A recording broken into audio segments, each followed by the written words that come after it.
So, hey guys, I think it's time for another life update. Don't look at my hair. I took a shower, but I just blew dry it. And now it's in like a little scruffy bun. Sailor's walking. Always walking. Trying to get some zoomies out. I have been on the ketogenic diet now for over 60 days, and I haven't done an update. I feel like there hasn't really been much to update on, which is why I haven't really done anything. I've just been posting like what I'm eating, but not really like, I don't know, details of my health or progress, numbers, weights, measurements, anything like that, right? But I also feel like that's also part of my journey that I should share. I have to keep an eye on Sailor, so if I'm not looking at the camera, that's why. It's because I'm watching her, making sure she's not getting into stuff. She's okay. I just got to make sure she doesn't run off or get hurt or eat something she's not supposed to. But she's good. She's a good girl. Huh. Yeah. So anyway, I do have some things that I think are important that I want to share. Is that my medical history isn't really straightforward. I've had a lot going on, so maybe my story can help someone else. See, I'm not like a medical professional, and I've just lived an ordinary American life, I would say, where my mom fed us very well as children. She was a stay-at-home mom. She was an excellent cook. We ate really well. I was never overweight. I was a very strong, healthy young lady. After having my children, I always managed to lose my baby weight. So even though I had gained like 40 pounds with each birth, I always bounced back within, I don't know, a couple months. I was back in like my pre-pregnancy pants. So I never really struggled with weight or metabolic problems until I reached my 30s. That's when I really started to feel sick. And I started my adventures of the medical system. And I did that because I was like, I have all this pain. I'm gaining weight, and I don't know why, because I've been eating the same foods, but now I'm gaining weight. And it was always, well, you're getting older and you're tired and you have children and you're a woman. So like, we don't know because women are a mystery, and you guys just have illnesses that nobody understands because menstrual cycles and whatever. Isn't that the way it goes? More and more, I feel like, doctors get frustrated when they can't solve a puzzle with our health. And I don't blame them. They only know what they know, just like we only know what we know. And it's all about learning and perspective and life experience. But in my 30s, what happened was, not only was I starting to gain weight, was I eating well? No, I was eating a standard American diet, living life as you will, ordinary. I wasn't really worried about what I was eating or how much I was eating. My background of food was some food insecurities in my 20s that were, they were quite dramatic. I went through a period of time when I didn't eat every day. And so when I got to a place in my life when I could, I did.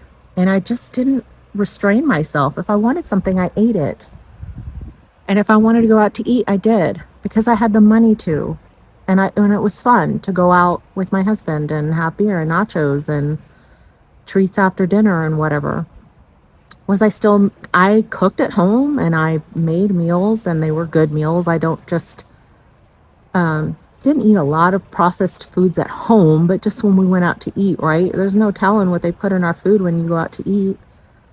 But I was gaining weight, even though I was physically active, and I was having a lot of pain.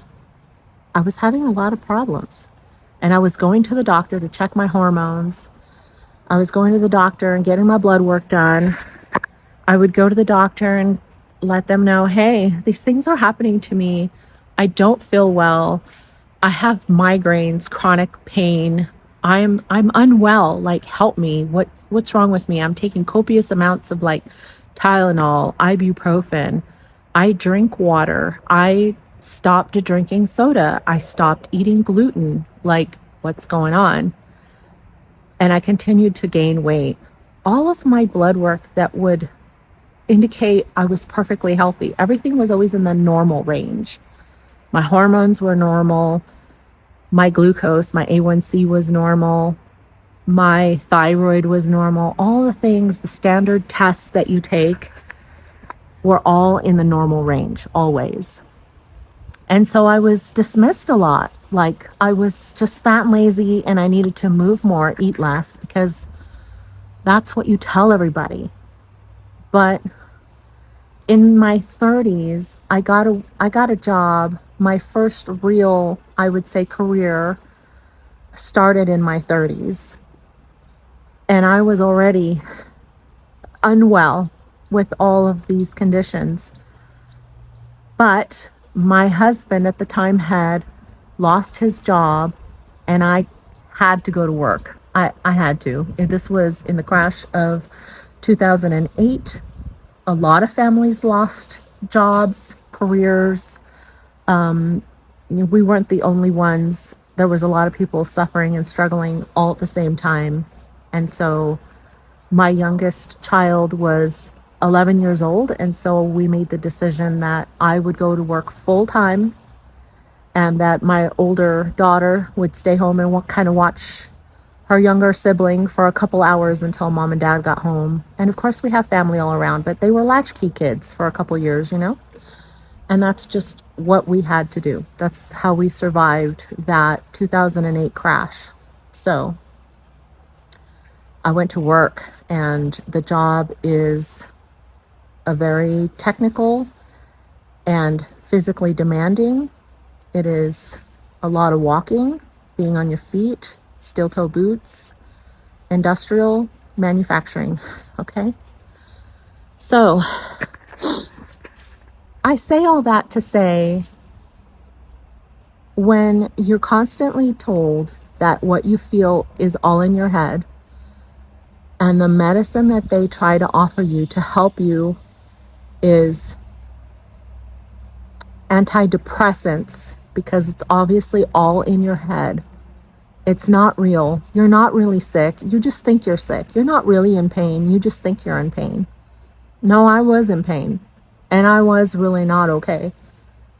And when you work in a field where it's predominantly men, they don't care if you're on your period. They don't care if you have cramps. They don't care if you're not getting enough water and need lots of potty breaks. They don't care. You have a job to do. Go do it or go home. There's no crying. There's no feelings about it. Just go get it done or don't be here. That's how it is. And so suck it up, buttercup. You have a migraine? Figure it out. Drink water. Go put an ice pack under your hard hat and get back to work. You got stuff to do. You have decisions to make. You have power tools to run. You have to do all these things. There's not an option. If you want this job, that's what you do. And so I did. I worked in a factory making food. And I'm not going to say where I worked. I might at some point, but not today anyway. I can just tell you I did food manufacturing, and there was a lot of wheat in the air, on the ground, everywhere. It was a grain mill. And so at one point, my illness was so bad. There was a gentleman who came to work one day, and he had started this diet, and he had lost a significant amount of weight and felt really good. And he was sharing all about this diet that he started. And so I was curious, because I was like, what is this magical diet that you've started that has you feeling well? And this was probably around 2015 at this point. And it was the Whole30. Have any of you guys done the Whole30? It's basically an elimination diet where you cut out all of these foods that are like notorious for people that have food sensitivities. So you're cutting out grains and soy, sugars, chocolate, anything that you could possibly think of that you could be sensitive to is, so it's really like a paleo diet, if you will, right? I mean, you're just eating fruits, vegetables, no dairy, and meat.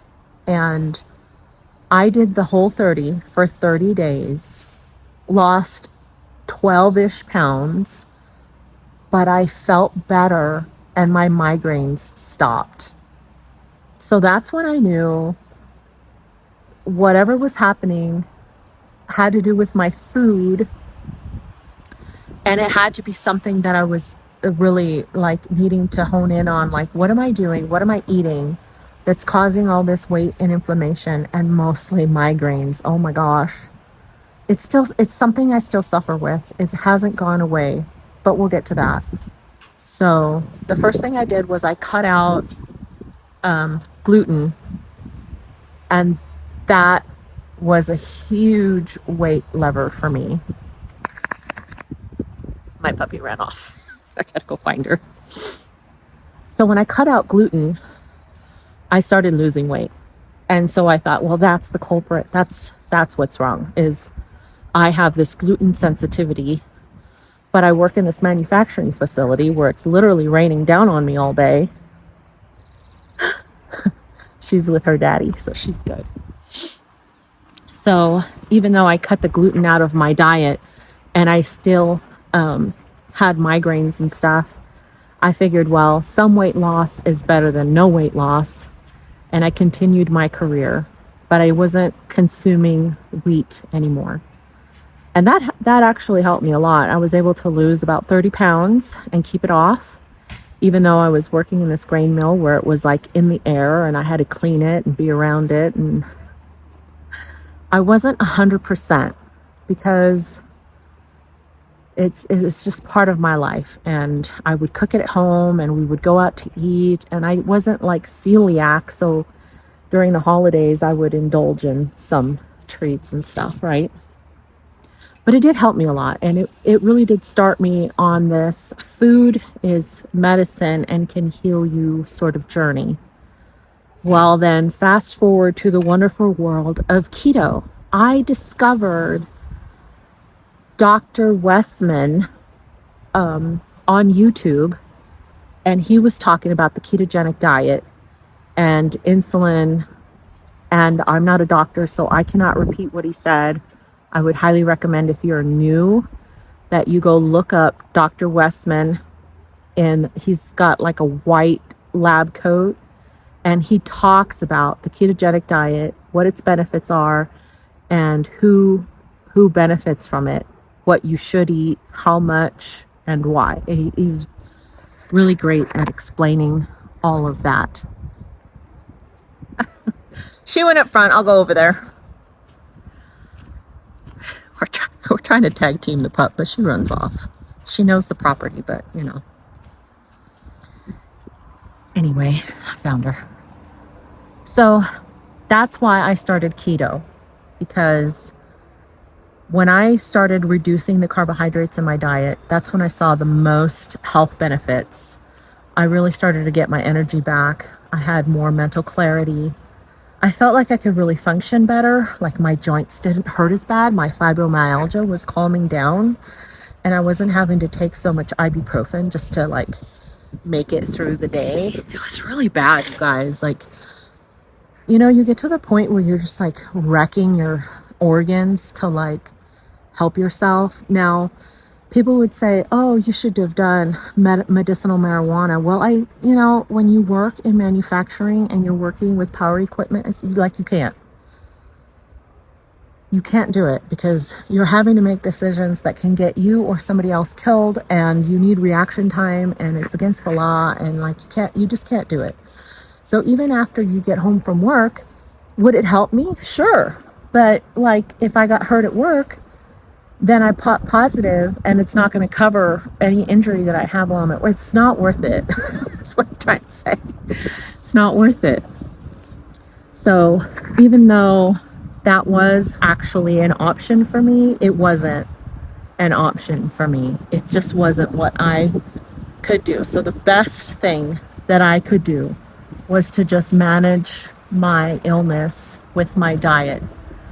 So anybody who says that, everyone is just fat because you are not in a caloric deficit and you need to move more, you need to exercise. When you're working 12-hour shifts, you manually, physically with your arms and legs, lift and move 6 tons of materials in a 12-hour shift, and you're averaging 5 miles of walking a day, and you're working shift work, and you're working days, and you're working nights, and you're working, it's, shut up.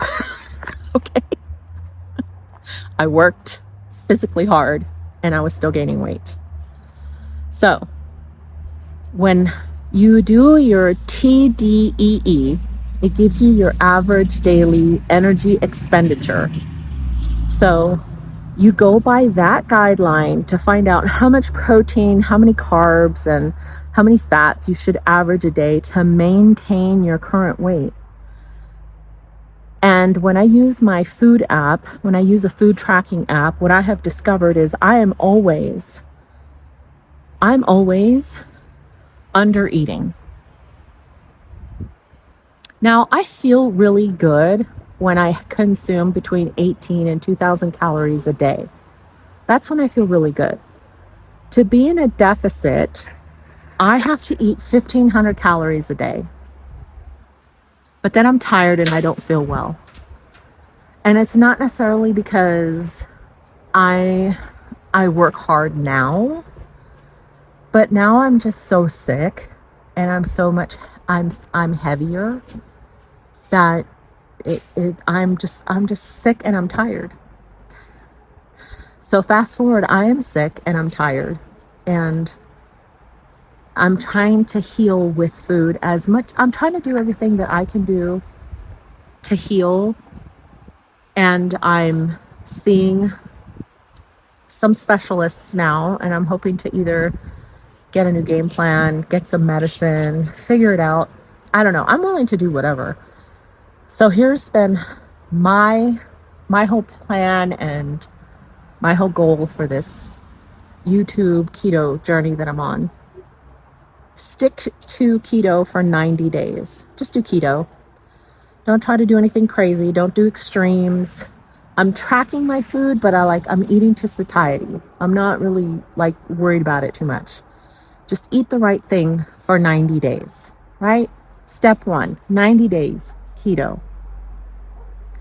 After that, what do I need to adjust? What does my doctor say? Which I had made adjustments according to what my doctor wanted me to do. And that was a big, hard, fast no for me, because I tried to adjust my macros for a couple weeks and it was an epic fail. I felt miserable. It was awful. I can tell right away. I ate sugar-free Jell-O one time and it messed me up bad. And this is something that I had been able to eat before. It was kind of a go-to treat to have sugar-free Jell-O with either some yogurt or some, a little sour cream, something creamy, because I like dairy. Dairy hasn't bothered me in the past. Maybe it does now. I don't know. I haven't eliminated it yet.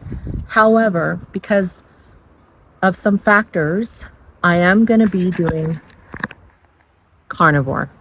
So phase 1 is 90 days keto. I'm almost done with that. I'll be done March 26th will be 90 days keto. And I'm trying to see kind of what happens between now and then, because if keto works, why change it? But because keto is it's helping, but I'm not losing weight. I've just kind of plateaued where I'm at. And I'm seeing a doctor. I've had some blood work done and my health is not improving. So I'm going to move into carnivore. So I'm going to be eliminating dairy when I do that. And I'll do 90 days of carnivore. Now that is subject to change on my macros. I may or may not track them to see if I'm getting enough protein, because what I'm struggling with right now is fat. So I don't have a gallbladder. So I take ox bile. I'm taking digestive enzymes. I take TUDCA. I use apple cider vinegar with water. I'm doing a lot of things to kind of help with my digestion of fat, but I still have a lot of pain and inflammation in my abdomen with my liver, and I may or may not have ruined it with copious amounts of ibuprofen and Tylenol for years of being in pain. So that's a factor. I am scheduled to have a scan done soon, so I can share those results with you guys if you're interested. I'll be sharing that. But when you go get a referral from your general practitioner, and then you go schedule to have these tests done, and then you wait for it takes a while. You can't just decide you're going to do something, go get it done, and then come back with results. It always just takes a few weeks, right, to get it all done. So I'll be having blood work. I'll be having my liver scanned, seeing if I have any clogged ducts or anything that's causing me to have so much problems digesting fat right now. So we'll see. That's future me problems. So I might have to do like a low fat version of carnivore. So like that's all just kind of tentative. I suspect that's probably what I'll have to do. I also recently watched a very interesting YouTube video with Jenny Mittich. If you guys know Jenny Mittich, if you're in this keto carnivore space, she did an interview with a doctor whose name I can't recall, but it was fascinating because she was talking about lipotoxicity and having a fat threshold. So when you become insulin resistant, you can actually reach a fat threshold for your individual body, and that requires a different kind of protocol to heal from that. I'm not saying that's what I have. I'm saying it's fascinating.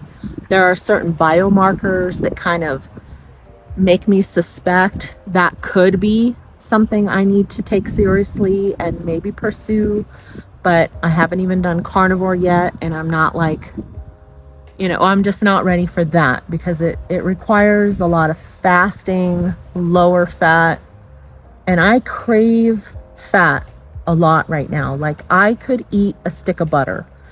I can drink cups of heavy cream. I want fat. So I'm not ready for that extreme, but I will if I need to. I just don't know if I need to yet.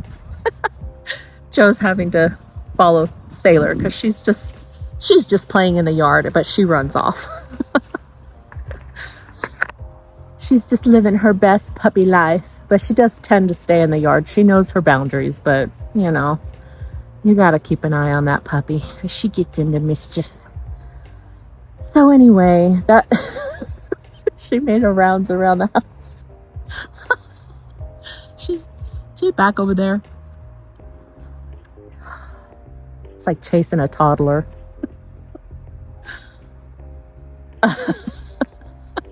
She's got her daddy all worried. Anyway, so we'll see. I will share more actual facts and numbers, what the scale says. I haven't really shared my weight and stuff, but I will. And I'll give you some updates as I find out more information on what my scans and what my numbers are. I'll do some more dedicated videos with that. But I just wanted to share a life update and how it's going on keto. I am going to finish my 90 days on keto. I think that's important just to give my body time to sort things out before I make any other new changes, because when I do carnivore, if I need to do carnivore, if I start fasting, whatever it is I do, when I make a change, I'm going to commit 90 days to that change, unless medically necessary. for me to make adjustments. So, okay. So that's my life update. I'm going to go chase my puppy, and you guys have a great day. She's eating us out of house and home. Yeah.